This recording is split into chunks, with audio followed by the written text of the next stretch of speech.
Next, stand up, shake the hand of your neighbor, walk across the aisle and shake that hand, and we're going to sing a Worship the King.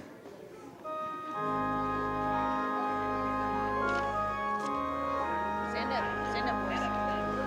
Oh, worship the King, all glorious. Neighbor. Oh, hey! I'm good. How are you? This is my mother-in-law. Yep. Our shield and defender, the ancient of days, pavilioned in splendor, and burning mailboxes out. We were 3 times. My name was 3 times. Oh, sing I've got to give up on mailboxes. Well, yeah. The flower truck took 5 ounces. How are you? It's good to see you all. Easton's trying to put a tiny box together. Look at it. What is it? It's a tiny box with some origami in it. Oh my goodness. The girl behind us gave it to him. He's trying his hardest to get it back together. We're tiny. I bet I to keep him busy for a minute.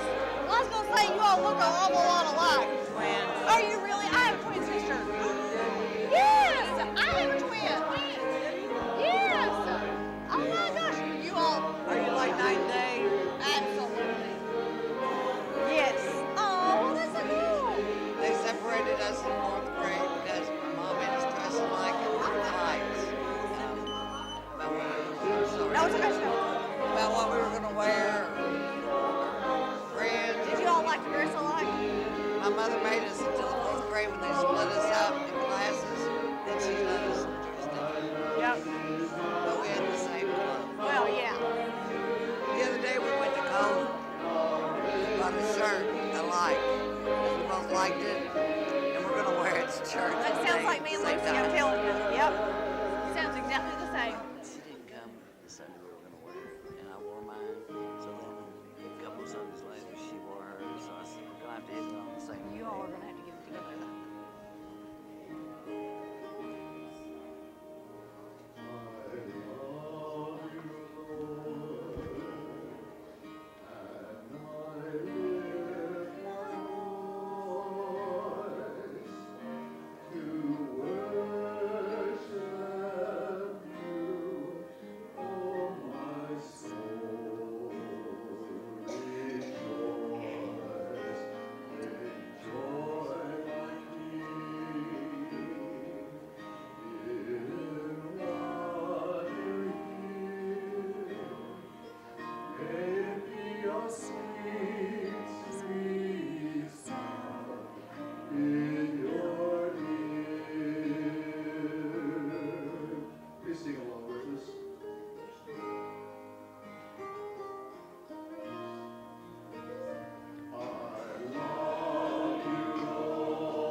And continuing, if you'll sing with us, the church is one foundation.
Armstrong Easter offering.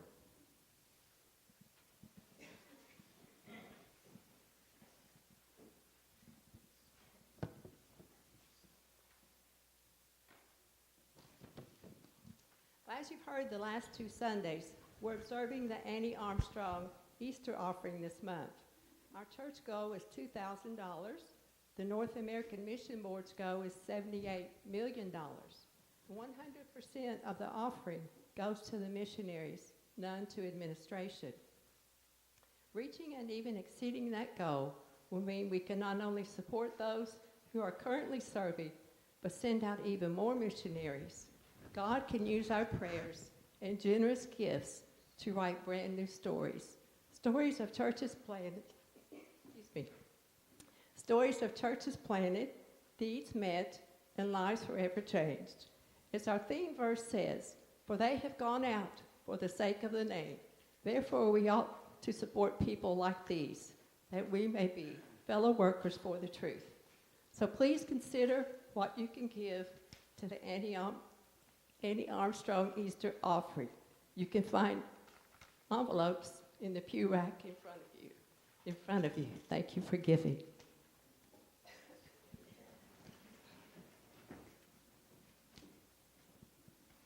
And would you sing with us, please? Come, thou fount of every blessing.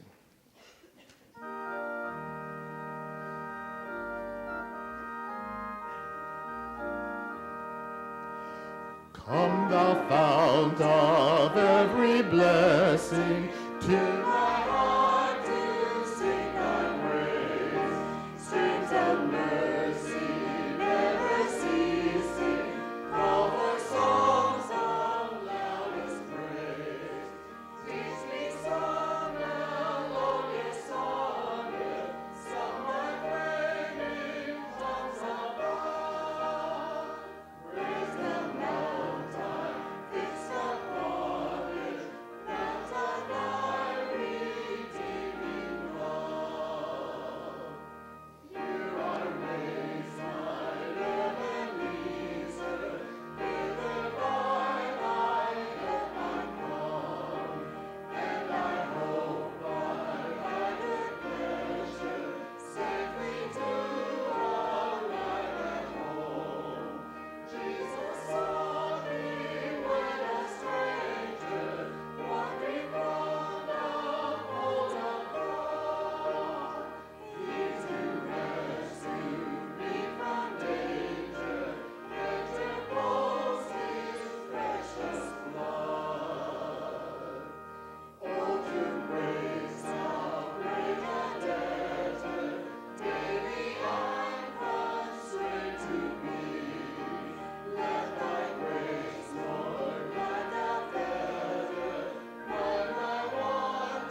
And would you please stand and sing with us our offertory hymn, This Is My Father's World.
Loving us. Thank you for providing for us. Father, we come to you now to give back a portion to you that you have given to us. Bless the tithes and the offering. And I pray, Father, that it be used in the way you'd have us to use it. And Father, I just pray that you just bless Lucinda as she gives her testimony this morning, Father. We love you and praise you. Thank you for Jesus. In Jesus' name I pray. Amen.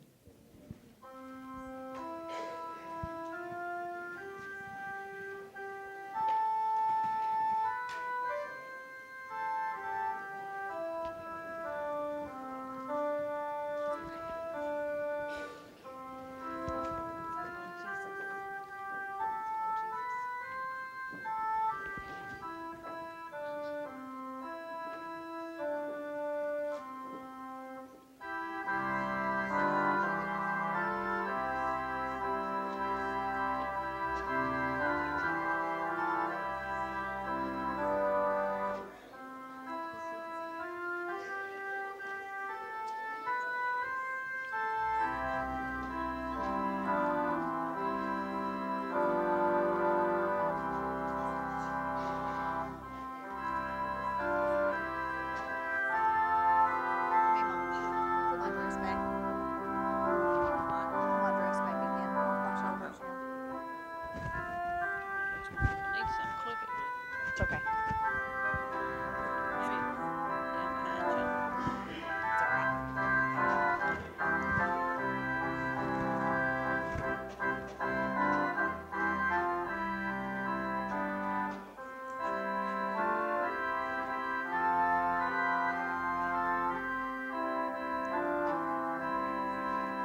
you've ever played a keyboard and you move from one that you're very familiar with to one that you're not, it is not an easy task, and he has been doing a marvelous job of moving over to the new organ this morning. So, Larry, thank you very much.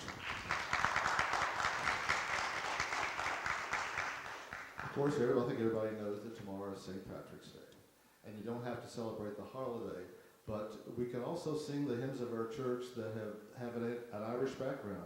Everything you've sung this morning has been from Irish roots. And a lot of our hymns we have become so accustomed to that they came to us from either from Ireland or from people who came here and they were written. So just celebrating in music this morning our Irish roots. One of the things that I like about the St. Patrick's Day is the Irish blessings. And one of my favorites by an unknown author is what I'm going to do for you now.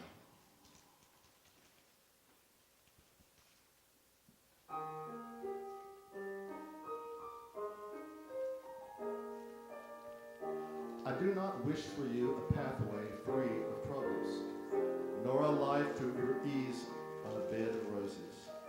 I do not wish that you should never feel pain, or that you should not endure bitter pangs of sorrow and regret. I do not wish these, for they are not things that really matter. My wish for you is that you find courage in times of trial. When the skies darken and the outlook is bleak, when others load their burdens on your shoulders and even blame you for their problems. When all seems darkness, may you always find the ray of light. And may all the gifts God has given you grow and flourish. May you always have friends who are worthy of being called your friend, who will help in times of need and share your times of joy. And may you always offer friendship in return, as you enrich the lives of all that you meet. This is not all. One more wish I have for you. In every moment of every day, may you feel God's love and be inspired. That is my wish for you and all who are dear to you. That is my wish for you always and forever. May love and laughter light your days and warm your heart and home. May good and faithful friends be yours wherever you may roam.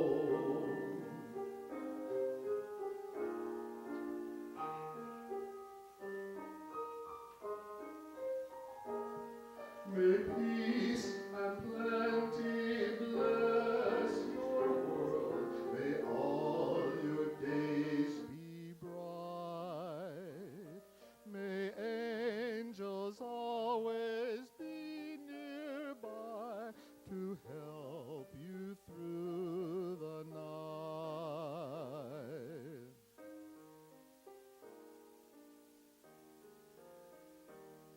May all the things you're wishing for and all your dreams come true.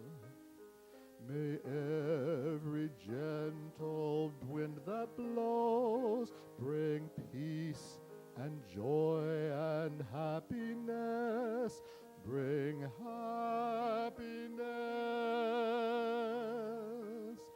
to you.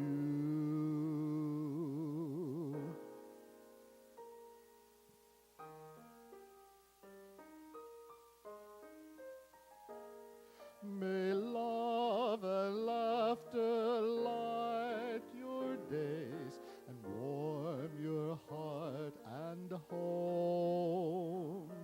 May good and faithful friends be yours wherever you may roam.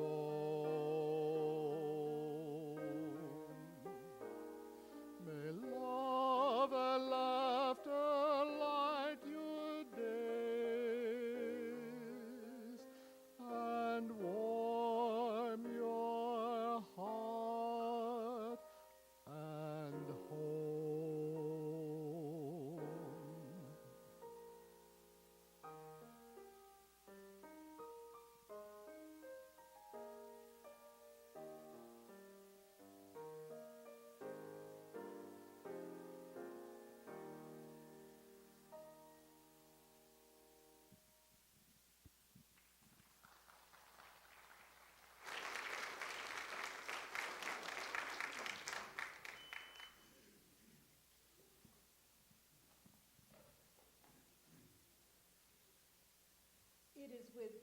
pleasure that I introduce to you today Lucinda Mullins. Lucinda was acquainted with my children, but I had never met her personally. When the news reached me about her medical crisis, I was also having a medical situation. So some of you may even remember it. So this young family and their struggle and their journey have been very dear to my heart. I have thought of her every day and prayed for her constantly, and her faith and truth and God has been a real inspiration to me, as so many others. She has helped me in my own struggle with health. And so I had felt that God wanted her to come and speak at our church, and I'd felt that for months, but I didn't really know her. And then in December at the Little Hands program, I had an opportunity to meet her and talk to her, and then we were able to arrange a meeting, and I'm just so very thankful for it. Lucinda, God has led you and your family down a very difficult road, but your faith and trust in God has inspired all of us. So today, Lucinda, we welcome you. We're excited about your sharing your wonderful, amazing testimony. And so thank you for bringing your family, your mother-in-law, and your 2 sons. And we just want to give her a warm welcome.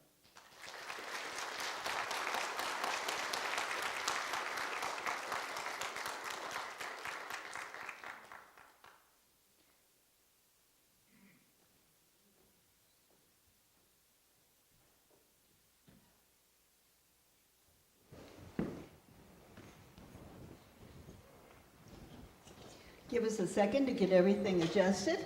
I want to unmute her microphone, or Larry, you want to? No, she's got to turn. It should be on. Turn it on. Okay. Let me just. It's in the back.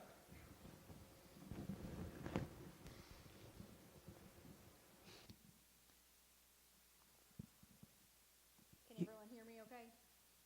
My mic on?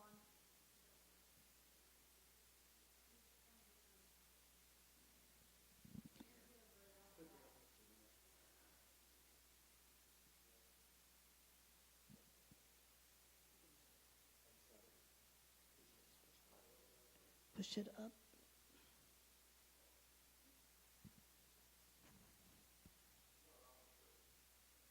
Okay.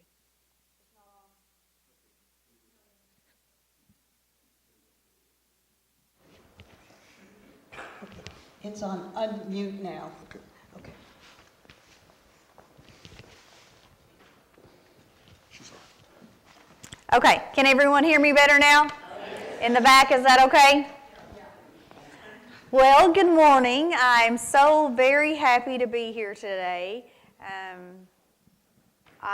Like I said many times, live life transparently, and I will just start off by saying already this morning, the devil himself was after me. I was crying. I didn't like the way that I looked. I didn't like what I had on.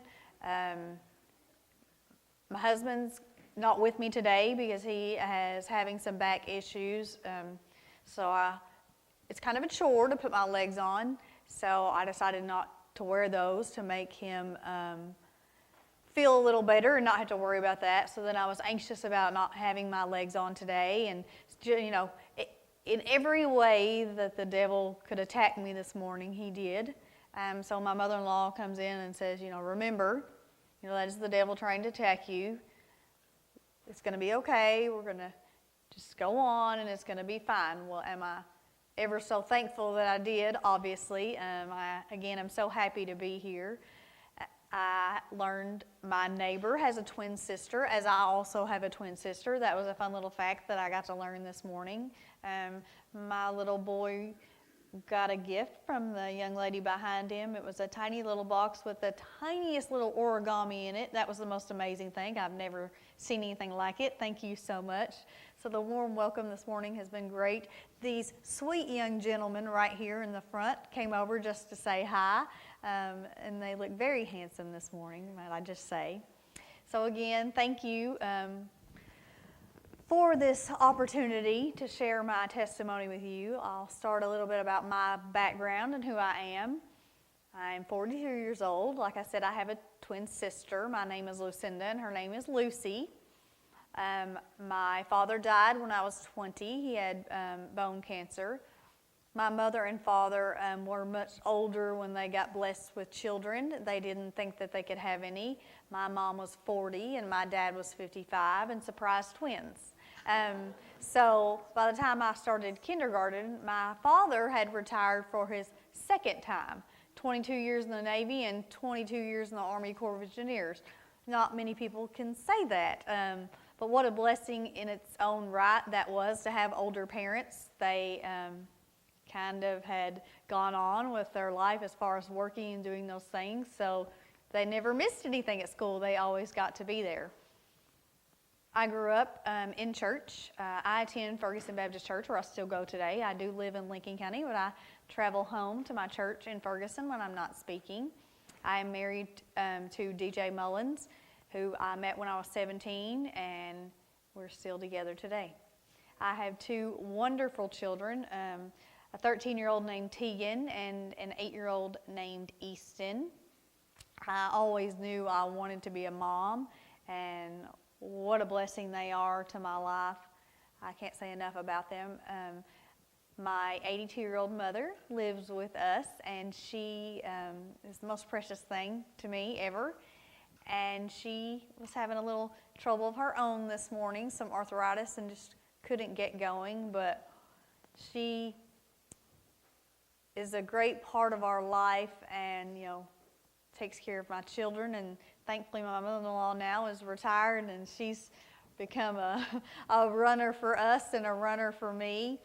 I joke with her, and I said, when I met your son, did you ever think that you would be doing this now? And here we are. I have a wonderful relationship with my mother-in-law, thankfully, so I can say that is a great blessing to me as well. I was saved and baptized when I was 9 years old at Ferguson Baptist, so I've been a Christian a long time. I thought I had, my faith was great before. Well, wow, let me tell you, did it become so much better since it's all happened. Some of you all don't know me, some of you all do. Some of you all haven't heard my story, and some of you all have. In December of 23, I got septic from a kidney stone and lost my limbs. In October, I had had kidney stones removed from the left side. Everything went fine. In December, on December the 1st, I had the I had the left side removed, and I had the right side done December the 1st of that year. Came home, everything was okay. That was on a Friday. On Sunday night, I kind of started to feel a little bad, but just attributed that to having the kidney stone removal. By Monday, I was feeling a little worse, but we had found out my youngest had strep, so I thought, okay, I'm getting strep. Well, by Tuesday, I was feeling really bad.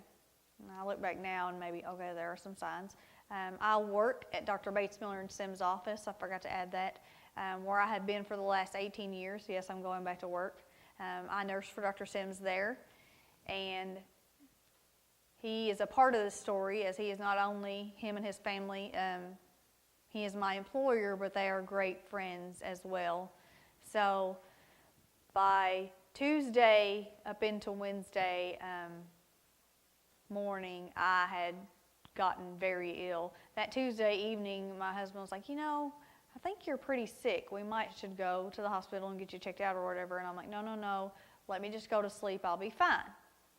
So at some point early Wednesday morning, he found me in our bathroom floor, and he was obviously very scared, knew something was really wrong. So he got me up, gathered some clothes. There's a funny part to this story. He grabbed me a Halloween sweatshirt. This is October. I was sick, but sick enough to know I can't wear that. So him and he kind of led me into my closet, and I grabbed another sweatshirt, not thinking about it later, just didn't even look at it really, just knew it wasn't Halloween. So he was scared enough that we did not go on to Lexington where I had the surgery. We stopped at Fort Logan Hospital, I managed to walk in with his help and tell them, what medicines I was on, what had happened, the surgery. They took my blood pressure, and it was 50/31. If you know anything about the healthcare field, that's definitely not good. So, that is really the last thing I remember. People coming in, just IVs, right and left arm, and that doctor, the look on his face and being so scared. Well, by that time, my work is right there, and I knew everyone at the hospital. So Dr. Miller and the staff that I work with had started a prayer circle right there in the ambulance bay. And by this time, my husband had sent my sister a message and said, I'm going to need you to take the kids to school. I'm going to have to take your sister to the hospital. So she calls back something about a shirt for my smallest, and he said, don't worry about the shirt. You're going to need to just come on to the hospital. Your sister's really sick. So at that time, they hadn't said anything to my mom yet and just put the kids back to bed. Well, she gets to the hospital, and by the time I leave Fort Logan, I am on a ventilator. And they couldn't fly me out because there was ice at certain altitudes. So they had to wait on me to be stable enough to ride in the ambulance. One of the nurses at the hospital, that's dear to my heart, I took care of her. And she says, I remember you praying for me and telling me it was going to be okay. And so she said, I prayed for you all the way to Lexington. She said, at one point, I didn't think you were going to make it to Lexington. She said, and I prayed and I cried and I prayed so hard. And she said, then it was like you came alive and I knew you were going to make it. So when my husband and my sister get there, and then at this time, word is starting to travel. They told my sister and my husband that they weren't sure I was going to make it, and if I did, it was definitely going to get worse before it got better. Well, it definitely did. So once they found out exactly what was going to happen, they started calling family members and, told my mom, and somebody brought my mom up, and, from what I hear, those first several days and that day, there was a lot of people in that waiting room. And a lot of people hitting their knees and praying for me. I don't know that there wasn't a church on their prayer list that I wasn't on. Other states, other countries for that matter, just the prayers started flowing in heavily. So in the time of the 7 days that I was then placed on ECMO and dialysis, once you get on ECMO, coming off of that, the chances are not great. So my legs had started turning purple, and my lips and my nose and my ears and my arms, they were doing lots of things to try to help with that. But the medicine that they had to give me in order to save my life and save my vital organs, because I was in multi-level organ failure, lungs, liver, heart, they took the blood flow away from my extremities. Sometimes that comes back, sometimes it does not. In my case, it did not. My legs started to suffer the worst at the moment, and they did something called a fasciotomy to try to relieve the pressure in my legs. That did not work. So they knew at this time they were going to have to amputate my legs, and then they knew it was going to come time to amputate my arms. So my husband's like, she's getting better, she's getting better. Let's please try to take her off the vent and let me tell her, what's going to happen, what's going to go on. So I do. I get better and I get well enough, and Dr. Sims comes up once they find out I am going to be taken off the ventilator, and him and my husband are there, and they lean over me and they say, after I come off the ventilator, well, what do you want to know? And I told Dr. Sims, I said, shoot it to me straight. Tell me everything that happened. So he did, and they tell me I'm going to lose my legs the next day. At that moment is where I learned that my relationship with God and my faith was much stronger than I ever knew. The peace that I was given after hearing of this terrible thing that is going to happen was unlike anything I've ever felt, unlike what it felt like to get saved, and you know what that's like. It was so much more than that. It was like God, came down and gave me a hug and said, everything's going to be okay. So I said, okay, everything's going to be okay. I said, these are the cards that I've been dealt. This is the hand that I'm going to play. Not something I say or had ever said, but at the moment, that was what came out of my mouth. Now, in the beginning there, when this all happened, there is still a lot I don't remember, and for that, I think I'm thankful that I don't remember. So I lose my legs the next day. But there is a verse I want to share.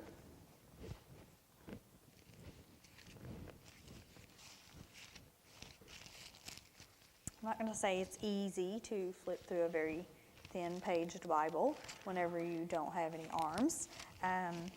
So it is Philippians chapter 4, verse 4. Rejoice in the Lord always. I will say it again, rejoice. Let your gentleness be evident to all. The Lord is near. Do not be anxious about anything, but in every situation, by prayer and petition, with thanksgiving, present your requests to God. And the peace of God,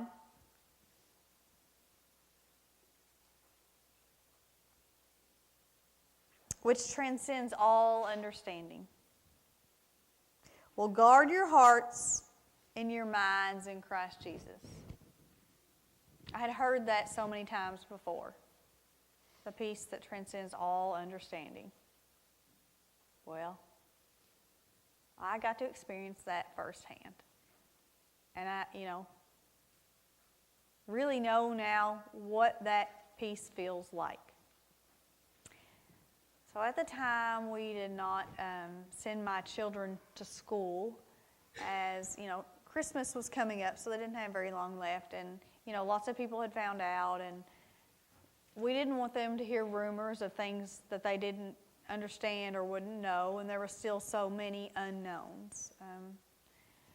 So after I had my legs amputated, we brought my oldest up to see me and kind of explained what was going to go on and, what had happened. And amazingly enough, my children have handled this with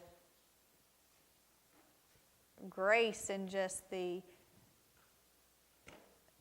most amazing kindness and understanding. It's not something that,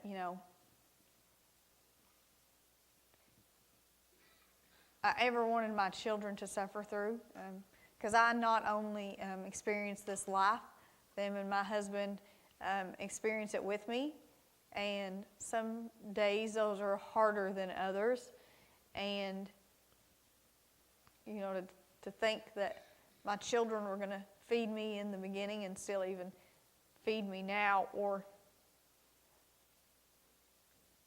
take me to the bathroom. Boys even, I have boys, and they've done it so well, and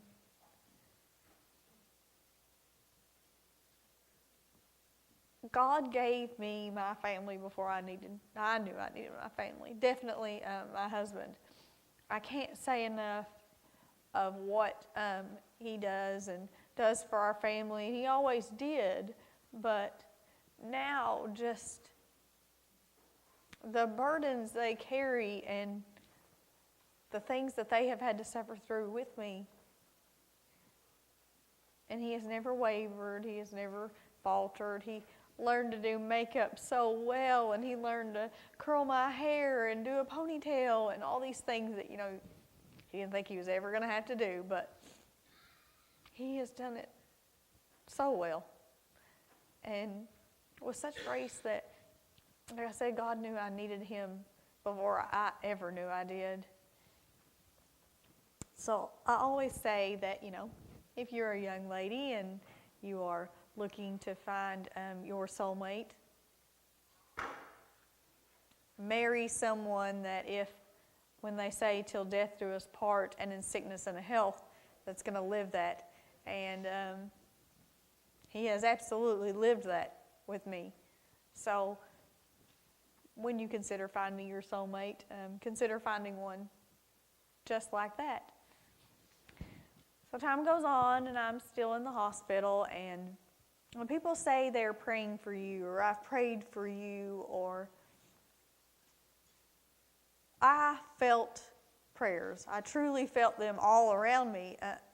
I can't explain what that feeling is like either. And still to this day, on my hardest days, I lean on the fact that people are praying for me. And, the last, couple months have been quite hard for me, and I'm not sure why. But I have struggled a lot, and those prayers have really done me well. And when I'm feeling sorry for myself or anxious or upset about something, I have to stop and, when I'm crying and I'm just so devastated, I have to stop and pray myself and just pray so hard. The Lord never left me. I'm not angry that this happened to me. Yes, sometimes maybe I feel that way, or sometimes I would take my old life back. Yes, it was much easier, but I do feel that there is a purpose for this, that God has a bigger plan for me, and maybe it was because I did that first LAX 18 interview that I almost didn't do, because I thought, oh gosh, I don't want people to see me like this, or I don't want people to think I'm bringing attention to myself. But I'm ever so glad that I did. You don't hear many faith-based stories in the news, or even that it traveled and became what it has become today. I mean, you just don't hear those type of things. And, maybe it was for that. Maybe it was for me to get to go to these different churches and share my story, and one person, find the Lord from that or be touched by that. And that is really what I said since this all happened, that I would like, and want nothing more than for that to happen, and hope that it does. And maybe that's God's purpose or plan for me now. And I hope that I can use it in a way that makes Him happy, and I can shout it from the rooftops if I'm given that opportunity. I do have friends and family that were friends like Lazarus' friends. They would be the ones that would, climb a roof to lower me down just to see Jesus and make me well again. I have a great support system in the people that are around me, and what a blessing that truly is, because, it is a lot to take care of someone like me and, help care for my family and do things, and I have been truly blessed with that. So while I'm in the hospital, still those next few weeks recovering, they tell me I'm going to lose my hands, but they're going to wait, because my right arm, was going to have enough left once they amputated in order for a prosthetic, and it was going to be able to, work well, because your joints make it so much better when you have prosthetics. So they wanted to save joints that they could. I don't have my knees, but they waited because the left arm was still black way up over top of it, and they weren't sure they were going to have enough skin left over to close and be able to save this elbow joint. So I walked around with my hands in mittens. They looked mummified, if you've ever could imagine or seen such. That was really hard to walk around like that. I say walk, and if someone says walk to me, it's okay. Or they say to put your foot down, it doesn't offend me or bother me, because I say those things myself. So once I leave UK, I am transferred to Cardinal Hill for some rehabilitation. I have a wonderful team there, and I will go back again once I get my robotic arms to learn and grow, and I've been there 3 times now. So it's hard to leave my family when I go, and it was hard in the beginning. I would say hardest probably on my smallest son, because me and my husband were both gone. Yes, they were fortunate enough to be at their own home with my mother and my mother-in-law. But to not have your mom and dad there is pretty tough.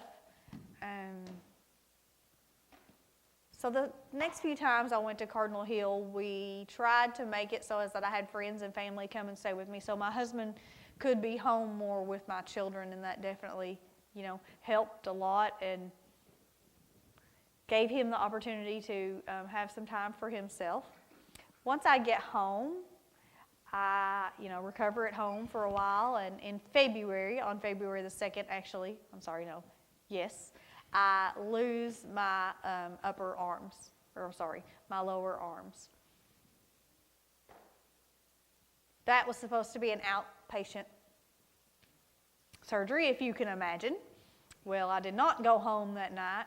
The pain was more than I could bear, and my husband advocated for me to stay. We did stay one night and came home the next day. That was probably one of the hardest 2 weeks through this whole journey that I ever had after that. The pain was something that I just can't explain or almost couldn't bear. So I was in a pretty tough spot those couple weeks. After that, things got better, and I have now been fitted for prosthetics. They are very cumbersome and hard to work with, but it is a learning process. Every time I use them, I now have went from manual body powered hooks to robotic hooks, and the next journey will be robotic hands. I guess I care maybe so much about my hands more than I ever thought I would, or having hands, honestly, because it has a lot to do with wearing my wedding ring. I'm not sure why that is so important to me, but it honestly is. If I get a hand, just a hand that's stationary on my left hand, just so I could wear my wedding ring, really means a lot to me, more than I could explain.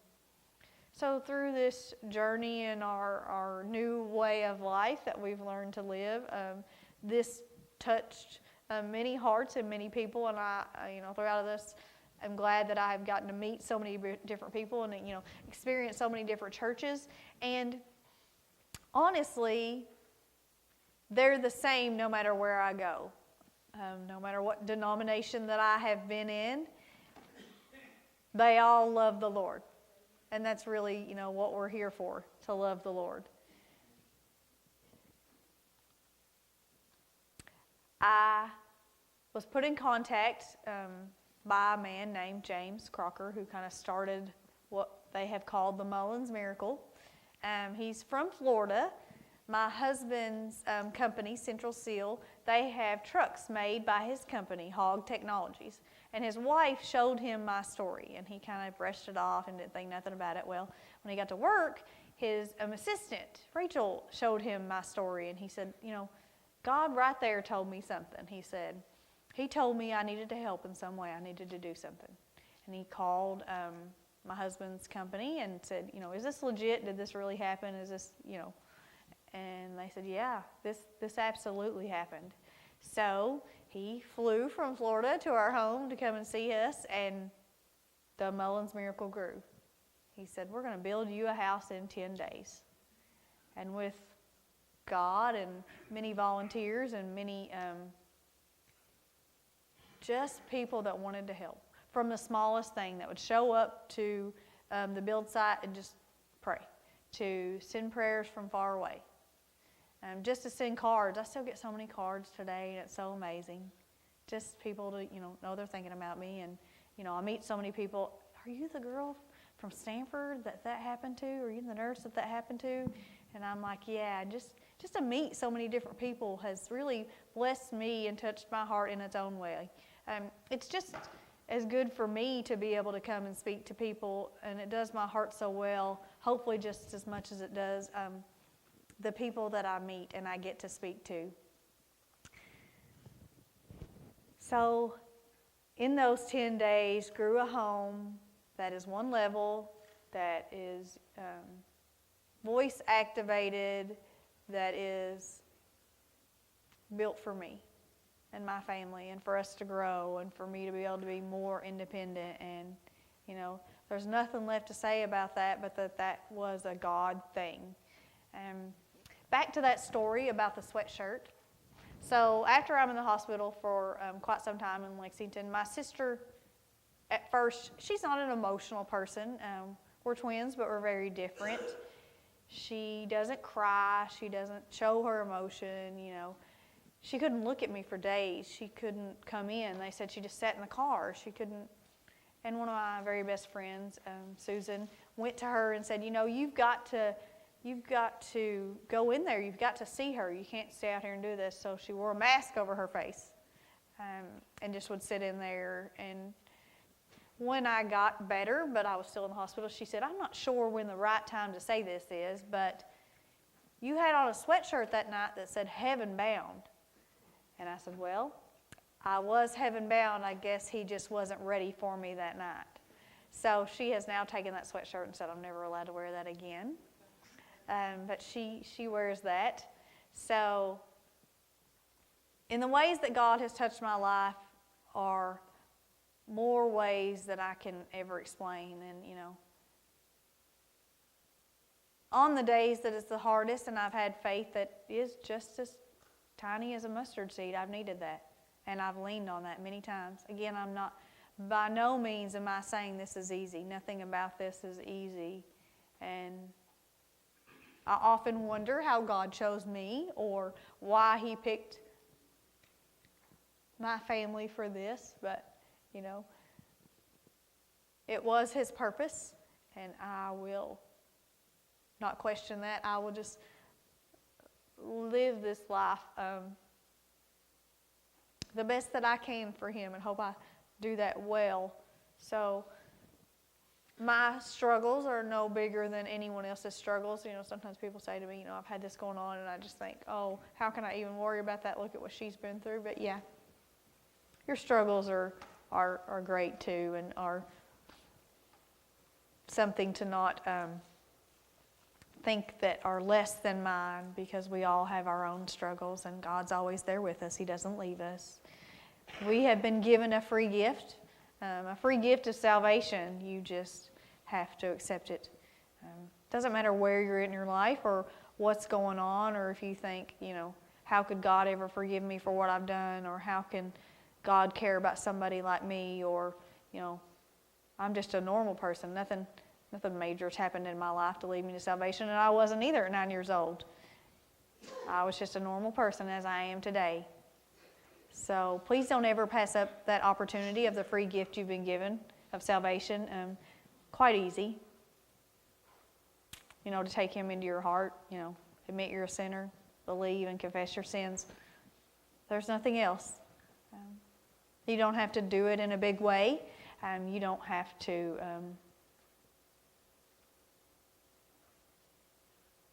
be on your knees right here. You can be standing in your shower. You can be driving in your car. You can be on the playground. Doesn't matter. But again, please don't ever pass up that opportunity, because you may not ever get that opportunity again. And I can't wait to get to heaven to see my loved ones and know that I'm going there. So there is something that I've leaned on throughout this journey. And people have often asked me, did you smile like this before? Were you really this happy before? And yeah, this is the person that I was before. That part of me has not changed. You'll see me cry. You'll see me be upset. You'll see me sad. But I am a genuinely happy person, and, you know, loved life and like to live it to the fullest. And I'm going to live it to the fullest even more now. So on the days that I'm, you know, having my struggles, or, you know, just when I think I need to start all over again, and I get up the next morning and think, okay, this is how my day is going to go. So I love Psalms. I can't say that I have favorite verses because I have so many, and I've leaned on so many, but the one I've leaned on the most has been Psalm 30, starting at verse 4. Sing the praises of the Lord, you his faithful people. Praise his holy name. For his anger only lasts a moment, but his favor lasts a lifetime. Weeping may stay for the night, but rejoicing comes in the morning. So you can have joy in the morning. And that is what I lean on right now, that I can have joy in the morning. And I've had so much joy this morning. Thank you again for allowing me to be here. It's truly my honor, and I appreciate it so much. Thank you.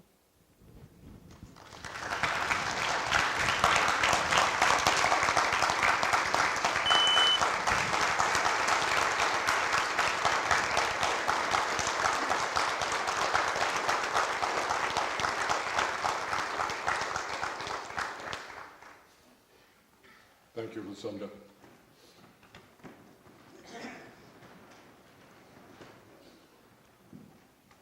We're going to have an invitation.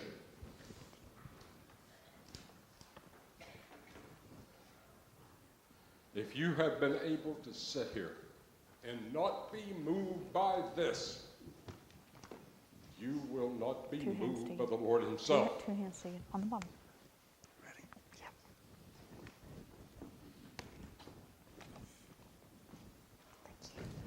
Larry? Okay.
I don't know that I can speak.